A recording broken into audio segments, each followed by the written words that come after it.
Copyright disclaimer under Section 107 of the Copyright Act 1976. Allowance is made for fair use for purposes such as criticism, comment, news reporting, teaching, scholarship, education, and research. Fair use is used permitted by copyright statute that might otherwise be infringing non-profit, educational, or personal use. Tips the balance in favor of fair use. I hate to start off my very first video game review by saying that, but it's just something that I can't help saying because that's just how I feel, and it really shouldn't be that way. Sonic Mania should be the coup d'etat of the eponymous character's franchise that takes everything I felt and doubted and turns it on its ear and makes me a happy fan again. So why doesn't it? Maybe this review will uncover the reason. Or it may just serve to enhance the confusion, who knows. Sonic Mania. This game has been out for nearly a year and the hype for it has been building since its announcement at STCC 2016. Alongside Sonic's Forces and, well, I think I already made peace with that. You can keep it. As of 4 weeks ago, it got an update / add-on / DLC or whatever you want to call it in the form of Mania Plus, adding some additional content to the game itself and creating yet another set of collector's edition incentives that makes hardcore fans' wallets bleed. Me, I just dropped $5 on the DLC and I'm still scratching my head over it. As such though, I'm taking advantage of the time I've had to re-experience the whole game for myself since it was released, as quite seriously I have not cared enough to come back to it since. You could blame my mom being terminally ill at the time, passing away, and leaving life a great big mess to pick up from as a result for that. And while that may not be an untrue statement, I can't say that it's more than a partial reason why. This is another reason though, I'm pretty sure. One thing that had me ambivalent from the start was the fact that this game was developed by Christian Whitehead, the former Sonic ROM hacker turned developer who was responsible for the 2011 Sonic CD remake that I was less than enthusiastic for reasons? For what it's worth, I've given the SCD remake the benefit of the doubt now, and it's not nearly as bad as my impressions of it led me to believe, but I would hardly call it a masterpiece of re-engineering as everyone claims it to be, and it still has its issues. Point is, my faith in the man and his work was tenuous, but regardless, he seemed to know his stuff, and the fans were already gobbling it up, so what's my excuse outside of a personal and ultimately paper-thin grudge? Anyway, I got it. Here it is. Let's just get on with it. Sega! A 2D pixel sprite-style game in the vein of classic games such as Sonic's 1 through 3 and CD, Sonic Mania starts with the characters arriving on Angel Island to bear witness to Eggman's robots unearthing a mysterious gem known as the Phantom Ruby. It bends time and space around, leaving the heroes back in Green Hill for the 11-bajillionth time, and give it a glimpse of the new threat in town, the hard-boiled heavies. Thus, the adventure to stop Eggman and his fiendish intentions begins. After that, it's a simple stage-by-stage romp with some cutscenes in between to establish transitions from one place to another. Although sometimes that transition is just the result of the Phantom Ruby doing its space-time hocus-pocus. As a plot device, I can't totally fault the Phantom Ruby for being what it is, but it also just seems like it's there to give an excuse for why we're going back to zones from previous games again. I already mentioned Green Hill, but it's far from the only rehash here. We have Chemical Plant, Flying Battery, Stardust Speedway, Hydra City, Oil Ocean, Lava Reef, and Metallic Madness, all present in this game as well. And I can't say that I find that all too exciting. Yeah, each one of the revisited zones are different enough in structure to not be a complete rehash, but at the same time, we have such wonderful new zones as Studiopolis, Press Garden, Mirage Saloon, and Titanic Monarch, but they only make up a third of the game's level roster. I hate to nitpick on something this soon, but considering my already less than enthusiastic feeling for this game coming in, having to play the same first two zones that were revisited at the beginning of Sonic Generations before seeing some original content is further displeasing. Now, I recall reading or hearing somewhere that the choice to have as many rehash zones was an executive decision from Sonic Team or whoever, but the fact remains that it is what it is and excuses don't change it. Not to say that returning to these places in this game doesn't provide us with something new, as even though these are the same old spaces, they all look a lot nicer here with more vibrant color palettes for most of everything. In fact, while the very style of this game may pay homage to the Genesis classics, the graphics and animation for this game are fantastic by compare. Oh, thank God, I finally got through that fucking line. More frames of animation to make everything look so smooth, and the colors just pop like you never imagined they would before. Although, here I go nitpicking again already, but I'm not a big fan of the shade of blue Sonic is. I'm sorry, I'd just rather it be the deeper blue of the classic Sonic personally. Knuckles is also kinda on the pink side, and honestly, I thought that was reserved for his super form, which he does have, as does any character, so long as you can collect the 7 Chaos Emeralds. Taking a note from Sonic 3, the special stages are accessed by finding giant rings and hidden spots throughout the various stages, and oh hey, they're 3D objects! Hey, even the special stages themselves are in 3D! In a nod to Sonic CD, the goal involves getting to the UFO that's flying around the track to get the emerald, with the stipulation that your ring count is slowly depleting as you go along. Collecting enough blue spheres will make you go faster, so as to make it easier to catch up to the darn thing. But it's also harder to control the faster you go, and eventually you may either run out of time or fall off the stage. It's tricky to be sure, but fun, and different from the ever so common 2D Sonic bonus stage style of rehashing the half-pipe from Sonic 2 to varying degrees. Speaking of, there are bonus stages that can be accessed by passing a checkpoint with enough rings and jumping into the circle of stars that appear. Hey, it's Blue Sphere! Not bad, I like Blue Sphere well enough, but kinda takes up a bit more time than I'd rather commit to a bonus stage. Granted, their only purpose is to net you medals that can be used to unlock extra features, which I think can only be used in no-save mode. One such feature is And Knuckles mode, which can even work in conjunction with playing as Knuckles, and nets you a hidden special ending that I just don't care enough to go to the trouble of doing, since I cannot be arsed to complete the whole story in one go. Of course, you can also play with Sonic's moveset from either S3 and K or CD, so you can use either the Insta-Shield or the Peel-Out.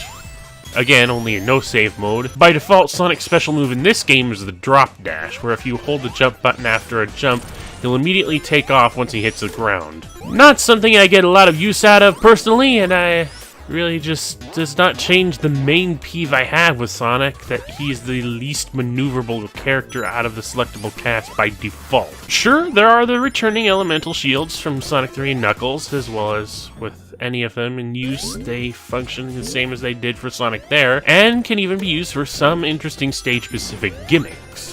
Inevitably, though, it just doesn't compare to being able to fly or climb walls by default. Granted, if he's paired with Tails, he can actually quite easily manipulate the boy into giving Sonic a boost, but that's still entirely dependent on having Tails with him at the time, so I don't count it as that significant. I suppose I should talk about bosses, since they're rather outstanding in this game. Much like in Sonic 3, both acts of a given zone features a boss at the end, with the first act usually being an easy-to-stomp mini-boss that requires minimal strategy. Though one exception up front is that you have to face off against the very first of the heavies at the end of Studiopolis Act 1. Second act bosses will generally go all out. Like, the very first major boss of the game is the friggin' Death Egg robot. Again! Metal Sonic shows up and inevitably becomes a monster for his battle. Chemical Plant has you go around a Puyo Puyo with Robotnik and his Mean Bean Machine, which is thankfully piss easy. And then there's the rest of the heavies, which seem to be back and forth on whether or not they're very interesting. Anyway, once you've cleared the somewhat puzzling final stage Titanic Monarch, a final showdown with Eggman and that annoying Ruby is at hand. Once you beat it, it's the game, set, match. If Sonic got all the emeralds, though, a true final showdown in the time-space created by the Phantom Ruby takes place, with Eggman and the leader of the Heavies apparently vying for the Ruby's power to challenge Super Sonic. Whack him enough times, and then it's game over. Well, until Forces, but that's another game entirely, and I think that can be ignored at this point. Or perhaps it is not the end. Besides some alterations to a few things, don't ask me to list those changes, I haven't touched this game in nearly a year, so I won't remember. The Plus version of the game adds both Mighty the Armadillo and Ray the Flying Squirrel, two characters that originally showed up in the Sega Sonic the Hedgehog arcade game, as well as an encore mode. Apparently one go wasn't enough, and that stupid Phantom Ruby is still kicking.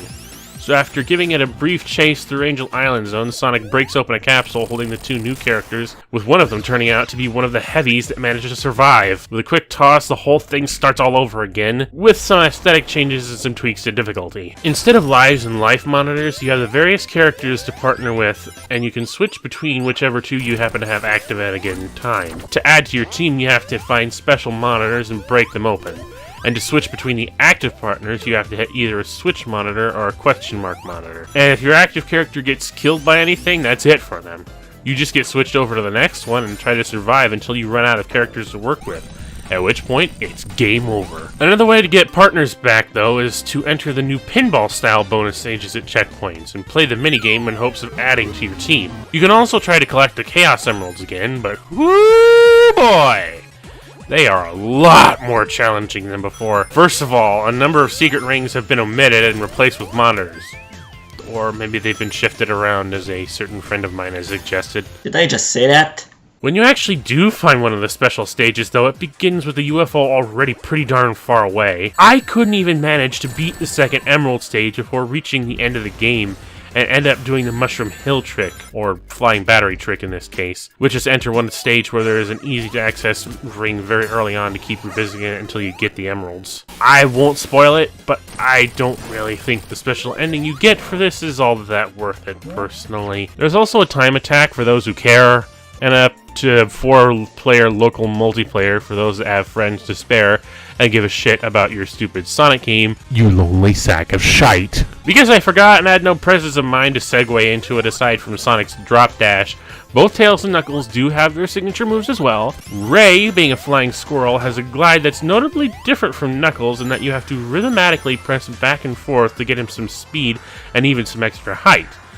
But it does leave him entirely vulnerable. Mighty can do a stomp attack, and when in a ball, he can take a single hit from select obstacles such as spikes without getting hurt. Both provide interesting new ways to get around, but inevitably neither really beats what either Knuckles or Tails can do so far as I'm concerned. I mean, there's a few places that only Mighty can break through with his ability to alter pathways up a bit, which is neat, but as far as Ray's glide goes, it just feels too awkward and doesn't quite get the same degree of utility as Tails straight up flying anywhere he wants. Not that the stage design is particularly that punishing for any of the characters, I'd say it's pretty comfortable difficulty curve all throughout, but when you're like me and seeking out special stage rings wherever they hide is priority, then I generally prefer to fall back on more reliable explorers. And that is something I really do like about a Sonic game, is when there's some really good incentive to go looking around stages for some potentially big rewards. So with these special stage rings back and a lot of different paths to check out, I find the bulk of the gameplay pretty fun all around. So why am I not absolutely in love with this game? Sonic Mania checks all the boxes for a good,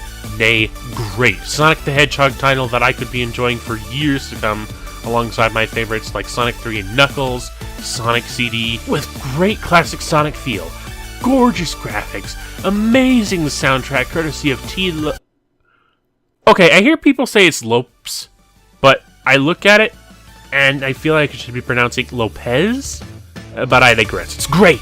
Though to be perfectly honest, I really wish the Sonic CD Zones and Metal Sonic Boss theme were based on the US soundtrack instead of the Japanese one. I don't care what everyone else thinks sounds right. I love the US music for that game. Ugh.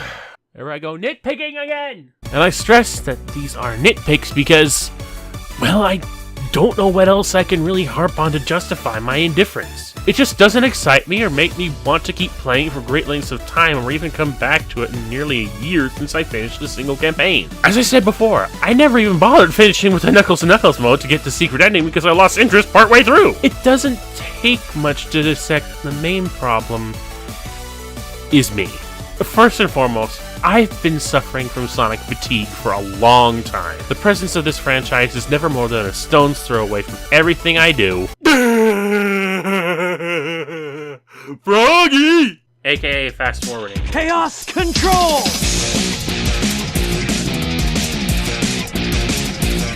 There are ROM hacks, fan games, Sonic-alike indie games out there, and then there's this, which doesn't feel that special as a result. Not even accounting for the oversaturation of ROM hacks and the like that all do relatively well in their own way, but a lot of it is all 2D and very classic Sonic-esque, so again it draws away from the allure this gem should have. My heart just yearns for a new 3D Sonic game that gives me the same feels as the adventure titles, and anything short of exactly that just doesn't slice it for me.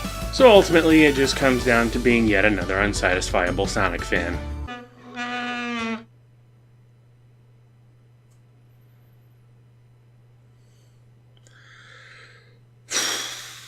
Well, at least I'm willing to admit it in this case. Sonic Mania is still worth the benefit of the doubt if you had any for a start. Now you're on Candid Camera too. The Plus DLC though, even with the added challenges included in Encore mode, I'm not wholly sure it's such a necessity to the overall game. Support it if you really must have Mighty and Ray back and think that their gameplay styles are enough to warrant playing the game some more. The DLC is just $5. Could be worse. Yeah, this was a misstep for my first review, I'll say that much. I know what I should have done first. Don't worry, it's coming. I just wanted to get my feet wet, you know? Ease into this thing. Nah. I did this deliberately to throw you all off because I'm dumb like that. But yeah, I'm not kidding. The next review will be Transformers for the PlayStation 2. That said, I want to thank you all for watching and, oh, end cards already. Anyway, I have a Ko-fi link down in the description below, as well as a link to my Twitter if you want to follow me there. I also have a bunch of Let's Plays if you want to keep up with those. RCFS, and out.